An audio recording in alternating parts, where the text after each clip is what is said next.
కేవలం సర్టిఫికెట్ మాత్రమే కాదు, రియల్ టైమ్ AI నాలెడ్జ్ తో మీ IT డ్రీమ్స్ నెరవేర్చుకునే golden chance V Cube software solutions. ఇదిగోనయ్యా కాఫీ.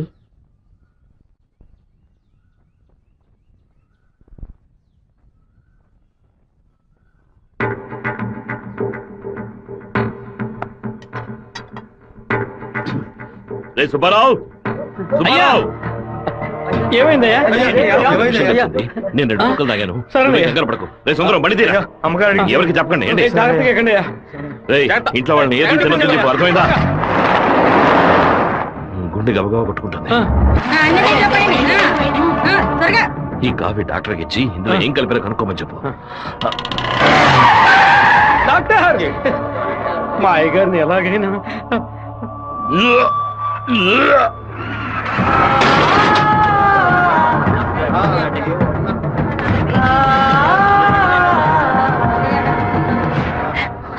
అయ్యో శివ, ఏంట్రా ఇదంతా?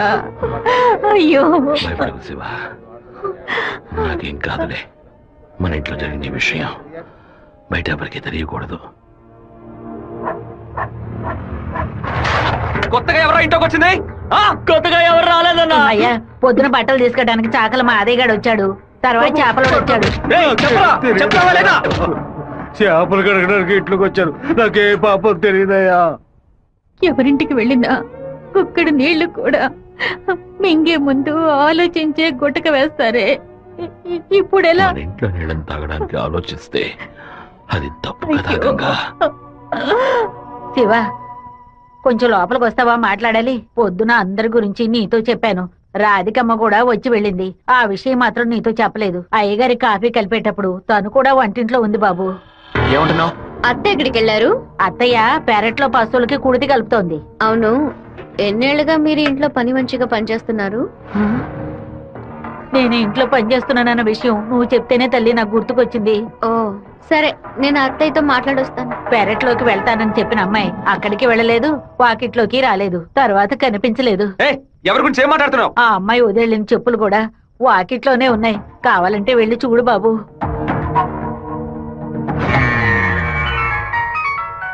బాబు, చిన్న విషయం. అయ్యగారు ట్రైన్లో వెళ్ళే విషయాన్ని ఒక అమ్మాయి ఫోన్ చేసి చెప్పిందని ఇక్కడ ఉన్నవాళ్ళు అనుకుంటున్నారు.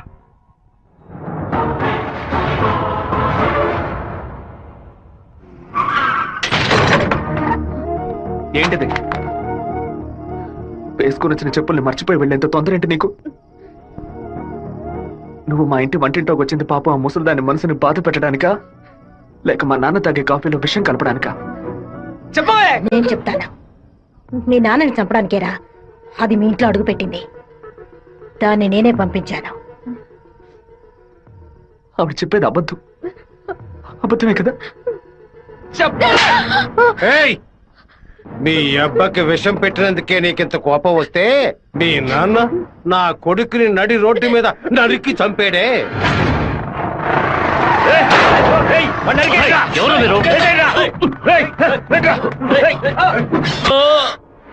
వాణ్ణి చంపి పారేయాలని ఆ రోజే నేను పగబట్టాను. కానీ మీ నాన్న పలుకుబడి అంతస్తు నన్ను ఆ పని చేయనీలేదు. ఒకరోజు నువ్వు మా అమ్మాయితో మాట్లాడుతూ నేను చూశాను. ఆ రోజే నిర్ణయించుకున్నాను, వాణ్ణి చంపడానికి ఇదే సరైన మార్గమని. పుట్టింది ఆడపిల్ల గనక దీని చేతికి విషం ఇచ్చి పంపాను. అదే మగపిల్లాడు గనక పుట్టుంటే వాడి చేతికి కత్తిచ్చి పంపేదాన్ని. వాళ్ళ నాన్నగారి జ్ఞాపకం నా కూతురికి రాకూడదని 10 ఏళ్లు దాన్ని ఇంటి నుంచి దూరంగా ఉంచాను. మా నాన్న నిజంగా హత్య చేసుంటారో లేదో నాకు తెలియదు. నీ పగ తీర్చుకోవడానికి నువ్వు ఇంకేం చెప్పానో మా ఇంట్లోకి వచ్చి ఉండొచ్చు. నా ప్రేమ తప్ప నీకు ఇంకేం దొరకలేదా? పత్తికుండగానే పాతి పెట్టేశావు కదా.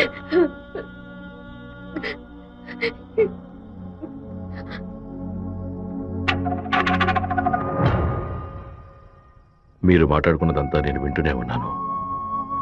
నీ భర్త చావుకి నేను కారణం కాదమ్మా. నీ భర్త ఆశపడే ఎలక్షన్లో నించోలేదమ్మా.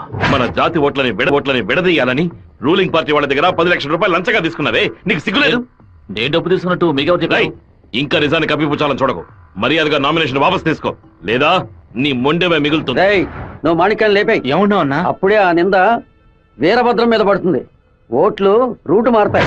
నేను ఈ హత్యని చెయ్యలేదని ఈ ఊరే నమ్ముతోంది. నువ్వు మాత్రం ఎందుకు నమ్మట్లేదు? నా కొడుకు నీ కూతుర్ని ప్రేమిస్తున్నానని తెలియగానే వెంటనే వచ్చి నీతో చెప్పాలనుకున్నాను. కానీ నీకు తెలిసే తన మా ఇంటికి వచ్చిందని చెప్పింది. అందుకనే నిజమంతా నీకు తెలుసు అనుకున్నానమ్మా. ఎవరో చెప్పిన మాట నమ్మి పాపం తన మనసులో ద్వేషాన్ని నాటి ఇప్పుడు ఇలా తలదించుకునేలా చేశావే. పెళ్లి చేసుకుని చల్లగా ఉండాల్సిన పిల్ల తన జీవితాన్ని నాశనం చేశావే.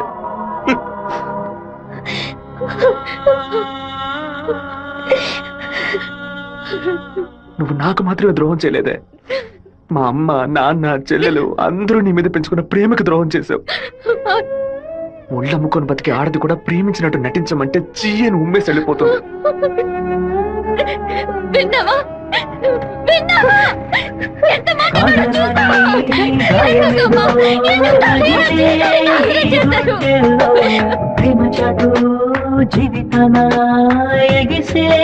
ఆవేదనలు ప్రేమించిన నా గుండెలకి ఇదివో బహుమానం. నన్ను కన్న పాపానికి వీరికి దండనరా.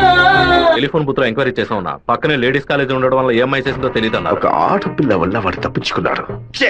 అసెంబ్లీలో అపోజిషన్ వాడు కావాలనే ఈ విషయం అడుగు మరి కలుగుతున్నాడు. ఇంతకు మించి మనం ఓర్పుగా ఉంటే వాడు ఖచ్చితంగా గెలిచేస్తాడు. బెజవారి నుంచి 50 మందిని రప్పించండి. ఎవరు ఎదురు చూడే సమయంలో వాడి ఇంట్లోకి దూరి వీరభద్రాన్ని ఆడి కొడుకని లేపేయమనండి. ఊరోళ్ళు ఎవరైనా అడ్డొస్తే పెద్ద చిన్నాడు చూడకుండా అడ్డగా నడపని చెప్పు. అన్నా ఇలా ఓపెన్ గా అన్ని చేస్తే మీ మీద అందరూ డౌట్ పడతారన్నా. మన వాళ్ళని పక్క నుండి ఉసిగొల్పమనం. రాత్రి సరిగా 10:30కి ఈబీ వాళ్ళతో చెప్పి పులివెందుల్లో కరెంట్ కట్ చేయమనం. ఆ టైంలో ఎవరు ఫోన్ చేసినా చుట్టుపక్కల ఏ పోలీస్ స్టేషన్ లో ఫోన్ తీయకూడదు. ఆ కొత్త డ్రైవర్కి చెమట్లు పట్టాయంట్రా. వీరభద్ర మీద ప్రేమతోనా? వాడు ఏ ఊరోడో ఎవడు ఇక్కడ పంపించాడో పంపిన వారికి వీరభద్రుడికి సంబంధం ఏంటో ఎంక్వైరీ చేయి.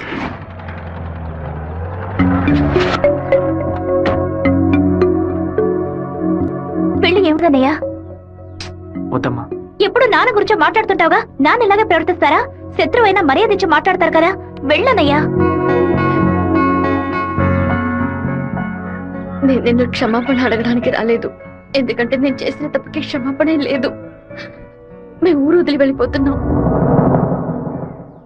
నేను మీ నాన్నకి విషం పెట్టింది ఎంత నిజమో, నేను ప్రేమించింది కూడా అంతే నిజం.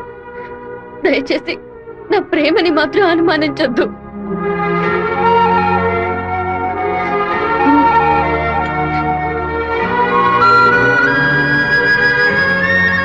బావా నీతో మాట్లాడాలరా.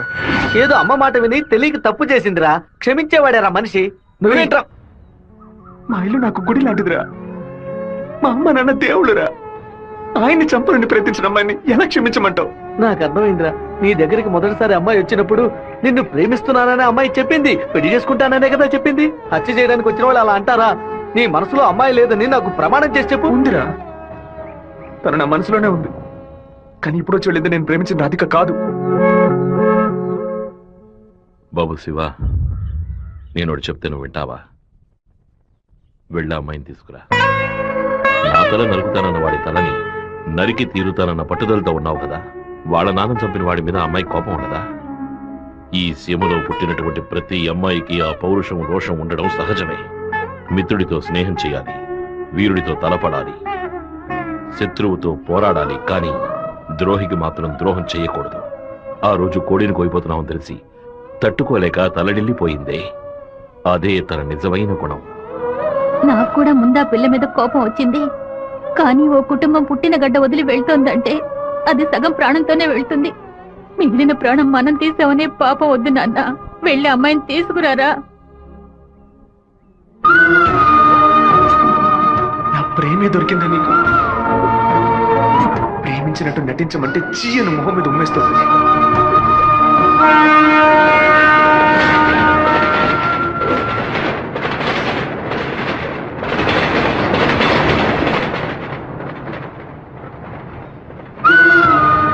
రా ఇంటికి వెళ్దాం.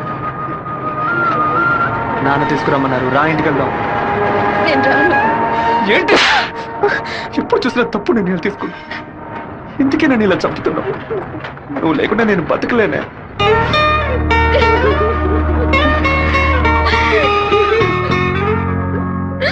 నీకు ముఖ్యమైన విషయం చెప్పాలని ఒంటరిగా రానా? ఎక్కడికి ఒంటరిగా వెళ్తున్నారు? మాణిక్యం రమ్మని చెప్పాడు. కూడా ఎవరైనా తీసుకెళ్ళండి. ఎవరైనా తీసుకెళ్దామంటే భయపడుతున్నాడు. ఒంటరిగానే వెళ్ళొస్తా. వద్దొద్దు సుబ్బారావు, అయ్యా అన్నతోటి వెళ్ళు.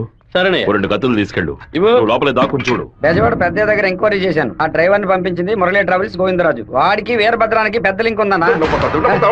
పెట్రోల్ బంక్ వెళ్ళాడనా? వెళ్ళే సాకుతో మన ప్లాన్ లీక్ చేస్తాడా ఏమో, వెళ్ళి వేస్తాడ్రా. అన్నా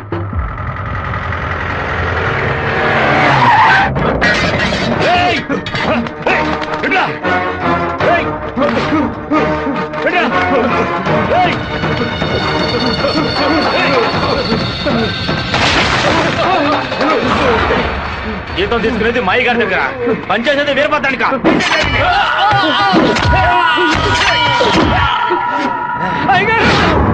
మన సత్యమూర్తి అన్నని దగ్గర మనుషులు చంపేశారయ్యా.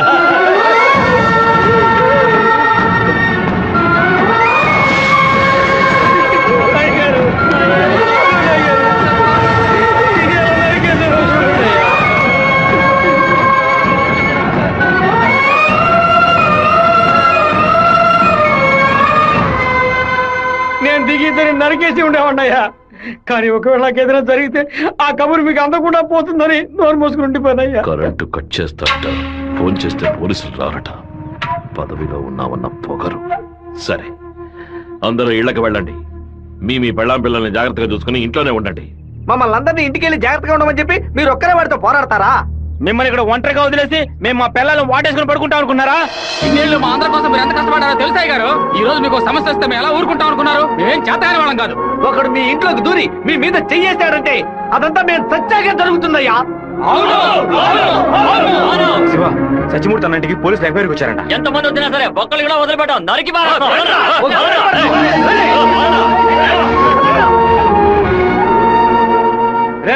ఎవరు వచ్చేస్తారే కట్టుకో కండగా నరికేస్తాం. మీ వీధిలోకే కాదయ్యా, ఈ వీధిలోకి ఎవరు వచ్చేస్తారే నరికి పోగులు పెట్టేస్తాం. అన్న, బెజవాడ నుంచి వచ్చిన వాళ్ళు రాత్రి 10:30కి సరిగ్గా మన ఊరు పొలిమేరకు రాగానే మనకు ఫోన్ చేస్తారు. మనం సిగ్నల్ ఇస్తే చాలన్నా. ఆ వీరభద్రులు చేస్తే పులివెందుల వాళ్ళు మన్ని వెతుకుంటూ వస్తారు. నేను గవర్నమెంట్ గెస్ట్ హౌస్ లో ఉంటాను. సరే. మీరు ఆ సత్రంలో ఉండి పని పూర్తయిన తర్వాత రండి, కలిసి హైదరాబాద్ సరే. వద్దాం. ఓకేనా? సరే, మీరందరూ బయలుదేరండి. సరే అయ్యా. నాన్న, మన ఊరోళ్ళంతా మన మీద ఉన్న ప్రేమతో పిచ్చి పట్టినట్టు ప్రవర్తిస్తున్నారు. ఎవరు వచ్చినా సరే నరికి పారేస్తారు. కానీ జరగబోయే గొడవలో మన వాళ్ళకి నష్టం జరుగుతుందిగా. డబ్బు కోసం వచ్చే వాళ్ళ ప్రాణాలు పోతే వాళ్ళ భార్యలు కూడా ఏడవరు. కానీ మాదయ్య భార్యకి శివప్రసాద్ కుటుంబానికి ఎవరు సమాధానం చెప్తారు నాన్న? ఏం చేయమంటావయ్యా? చట్టము అధికారము వాడి చేతుల్లో ఉంది. తిప్పి కొట్టడం తప్ప మనకు వేరే దారి లేదు. ఒక దారుంది నాన్న.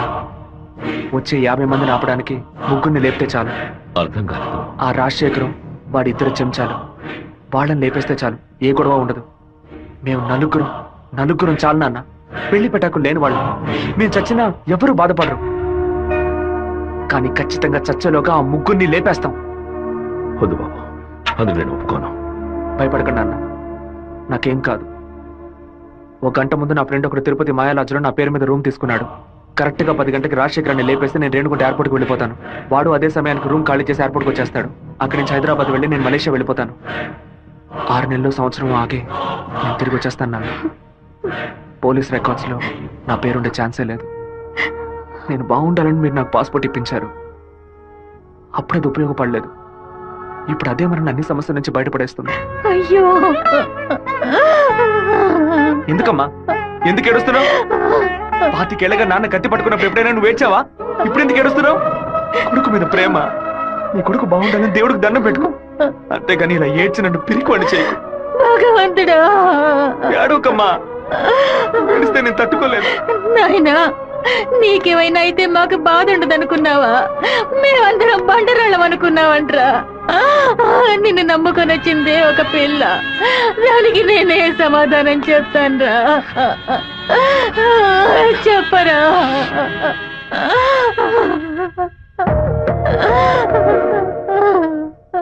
చెప్పు, నేను ఇప్పుడు ఏం చేయను? ఇన్ని రోజులు ప్రతి ఒక్క కత్తి వెనక రక్తం మాత్రమే ఉంటుందనుకున్నాను. కానీ ఇంత పెద్ద పోరాటమే ఉంటుందని ఇప్పుడే నాకు అర్థమైంది. నేను వెయిట్ చేస్తుంటాను, తిరిగి వచ్చేంత వరకు వెయిట్ చేస్తుంటాను. మీరే చెప్పారు కదా నాన్న, కోపిష్టి కత్తి పడితేనే తప్పు, కాపలావిడ పడితే తప్పు లేదని. నేను కోపంతో వెళ్ళట్లేదు నాన్న, మనల్ని కాపాడుకోవడానికి వెళ్తున్నాను.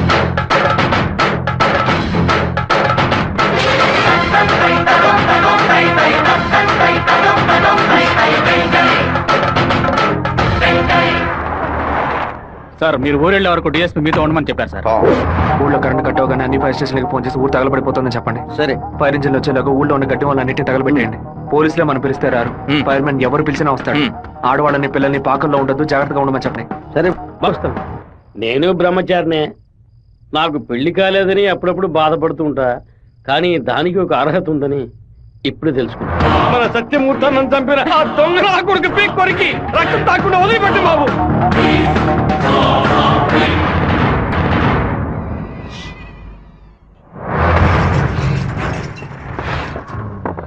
శివ, ఇంట్లో ఎవరు లేరు, అందరూ కళ్యాణ మండపంలో ఉన్నారు. మనం చాలా జాగ్రత్తగా ఉండాలి. ముందు ప్లాన్ చేసి వాళ్ళని 2 గ్రూపులుగా విడదీసి ఊరు బయటికి తీసుకెళ్ళాలి. చిన్నాయన టైం 10:30 కావస్తుంది, ఇంతవరకు ఏ కబురు లేదు.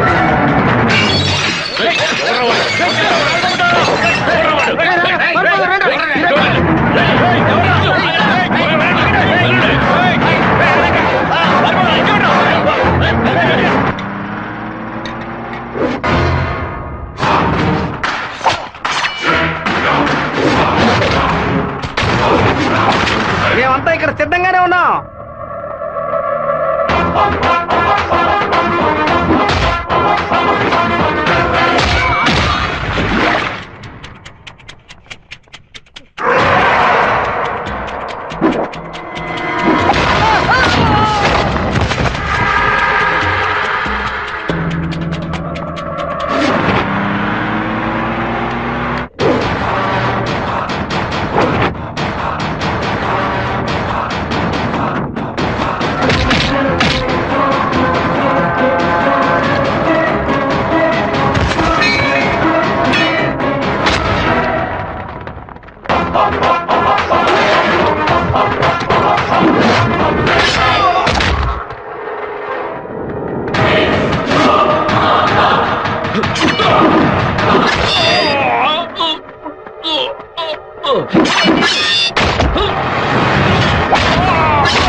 ఫోన్ చేయట్లేదన్నా.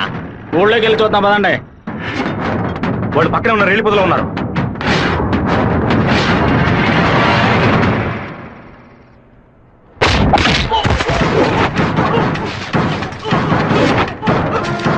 చిన్నాయన కాగడాలు వెలిగించండి.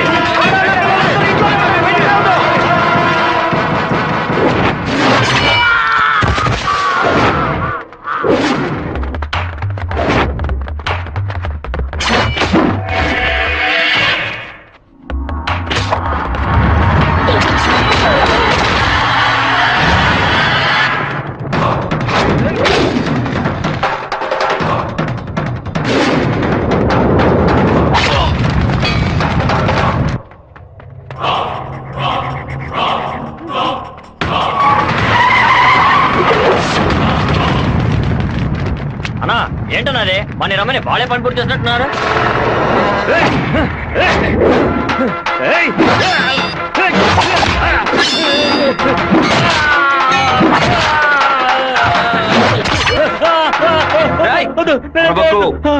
నేను పూర్తిగా నరకలేదు, పైపైన నరికాను. నేను చెప్పినట్టు మీరు నడుచుకున్నావు అంటే నేను ఇలాగే ఎత్తుకెళ్ళి ఇక్కడున్న జనరల్ హాస్పిటల్లో చేర్పిస్తాను, బతికిపోతావు. లేదో ఇక్కడ గిలిగిలా కొట్టుకుని చావు, నరికిన చోట మట్టేసి వెళ్ళిపోతాను. ఏమంటావు? నేను చెప్పింది చెప్పినట్టు చేస్తాను. వీరభద్రాన్ని అమ్మోరు గుడి పక్కన కొలం దగ్గర బంధించి ఉంచామన్నా. నిజంగానే అంటున్నావా? అన్న వెంటనే రా అన్నా. అన్నా ఎక్కడికి వెళ్తున్నారు? వాడి నా చేతులతో నరకాలరా. ఇప్పుడు బయటికి వెళ్తే రేపు పోలీసు వాడే సాక్షి కూర్చుంటాడు. అయితే ఒక పని చేయి, వాళ్ళకి తెలియకుండా కార్ని వెనక్కి తీసుకురా. ఇదిగోండి.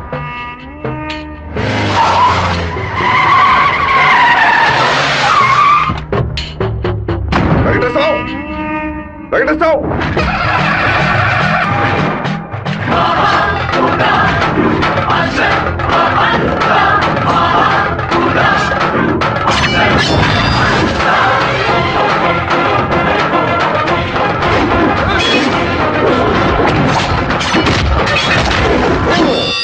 రారా, రా రా రా రా.